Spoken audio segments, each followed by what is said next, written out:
Eskerrik asko erraldoi bat eman nahi dizuegu. Bihotz-bihotzez, Charlie Azkona Amazoniato misionari kaputxinoari zuen ateak eta belarriak zabaldu dizkie zuen parrokia eta ikastetxe guztiei.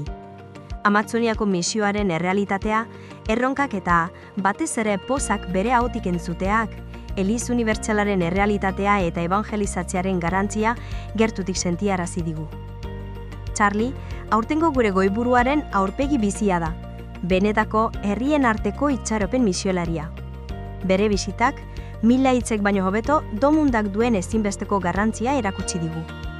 Ez da diru-bilketa bat bakarrik, bera bezanako milaka misiolari eusten dien otoitza eta laguntza ekonomikoa da. Horri esker jarrai dezakete, evangelioa eta itxaropena gehien behar dutenengana eramaten.